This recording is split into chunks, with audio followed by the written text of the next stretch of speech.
Shampoo বাজারে আসবে কেন? গুড মর্নিং সবাইকে। সবাই কেমন আছো? আশা করি সবাই খুব ভালো আছো। দেখো এমন ঘুমিয়েছি, চোখটোগুলো পুরো ফুলে গেছে, লাল হয়ে গেছে। কিছুদিন ধরে একটু চোখে প্রবলেম হচ্ছে, কেন জানি না। অ্যাকচুয়ালি সেই কারণটা আমি তোমাদেরকে জানাচ্ছি। দেখো কত সুন্দর রোদ্দুর উঠেছে, আর কালকে রাতে কত জামা কাপড় যেগুলো ভাঁজ করা হয়নি, মেয়েকেও ঘুম থেকে তুলে দিয়েছি। আর এই হচ্ছে আমার চোখের ইনফেকশনের কারণ, মানে ওই ব্ল্যাঙ্কেটটা। এই ব্ল্যাঙ্কেটটা এত ফুরফুরে আর এত সফট, ওর যে রোয়াগুলো থাকে না সেগুলো উড়ে উড়ে না যখন তুমি গায়ে দেবে তখনই তোমার ওটা বুঝতেই পারবে না। কিন্তু যাই হোক, ওটা আমার ভীষণ প্রবলেম করে।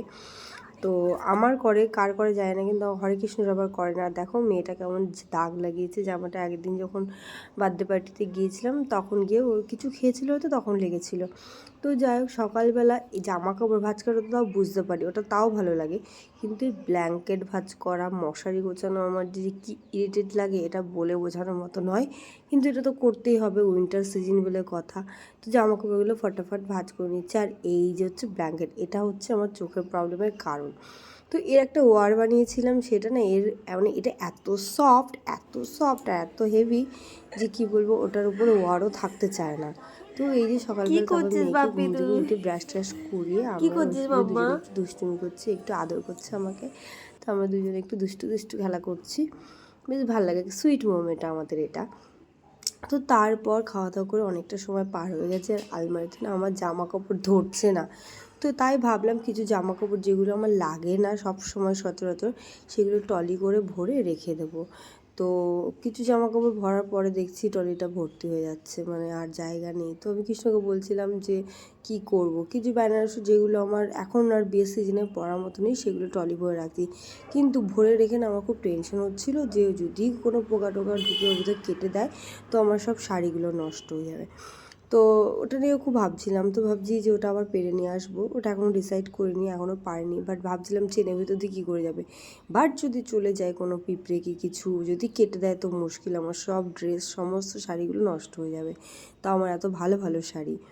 তো যাই হোক, মেয়েকে বলছিলাম যে আমি বাড়ি চলে যাচ্ছি তোদের বাড়ি ছেড়ে। ও একটু রেগে যাচ্ছিলো, কান্নাও করছিল। তো তারপর ও খেলা করতে গেল নিচে, আর আমি যে অ্যাকোরিয়াম নিয়ে বসেছি। কিছুদিন ধরে তোমাদের দাদাভাইকে বলছি অ্যাকোরিয়ামটা একটু পরিষ্কার করে দাও, নাহলে মাছগুলো মরে যাচ্ছে, কিন্তু ও কিছুতেই সেটা শুনছে না আর করেও দিচ্ছে না। তো আমি রাগ করে নিজেই বসে পড়েছি আজকে অ্যাকোরিয়ামটা ক্লিন করতে।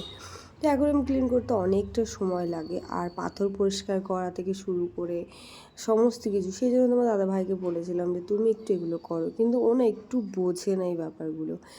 কাজের দিক দিয়ে বলবো তোমার দাদা ভীষণ কুঁড়ে, মানে কোনো কাজ না করতে পারলে ভালো হয়। তো দেখো পাথরগুলো কত চকচক করে আমি ক্লিন করে পরিষ্কার করে তারপর অ্যাকাউন্টটাকে আমি নিজেই সেট করলাম। কতগুলো মাছ মরে গেছে জানো তোমরা? মনে হয় মিনিমাম 7টা মাছ মরে গেছে। আর সেদিনও একটা মাছ মরে গেল যেদিন আমি অ্যাকাউন্টটা পরিষ্কার করছিলাম। তো সেই জন্য আমি আরও এটা ক্লিন করে দিচ্ছিলাম যাতে আর বাকি মাছগুলো না মরে। তো মাছ দেখতে তো ভালো লাগে, ক্লিন করতেও তো ভালো লাগতে হবে না, শুধু আনলে তো হবে না। তো তারপর এই যে এবার অক্সিজেনগুলো, তারপরে তোমার ফিল্টারটা একটু ক্লিন করে নিচ্ছি, কারণ ফিল্টারে প্রচুর ময়লা জমে গেছে। আর মানে উপরে ঢাকাটাও পরিষ্কার করে নিচ্ছি।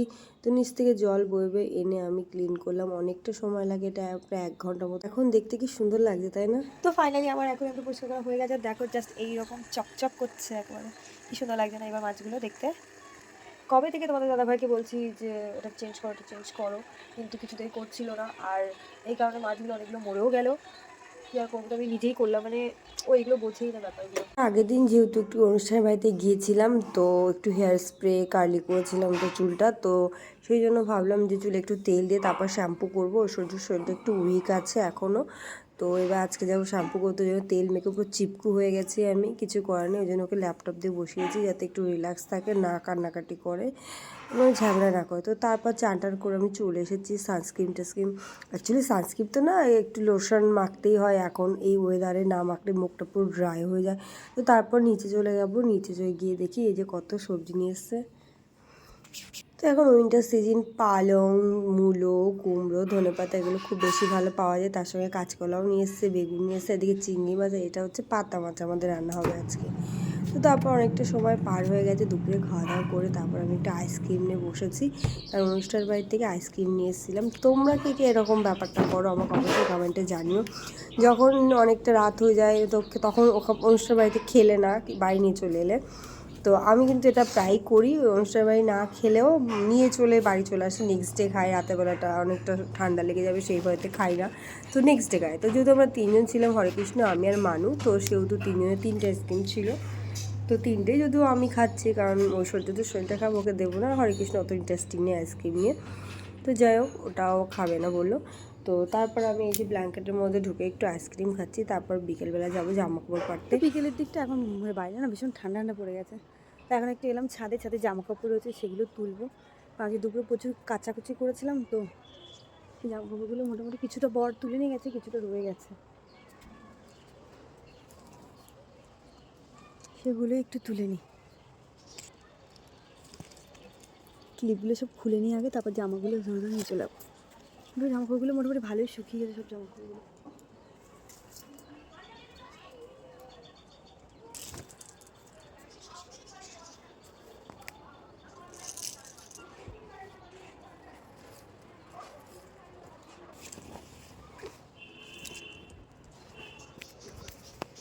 এটা যে নিনজার টেকনিক, এই যে কাঁধের পরে জামা কাপড় না বেশ রেখে ভালো তোলা যায়।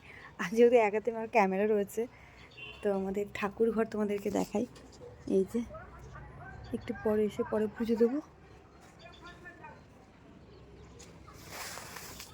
আর এটা হচ্ছে আমার বাড়ির আশেপাশে, এটা হচ্ছে রামকৃষ্ণ আশ্রম।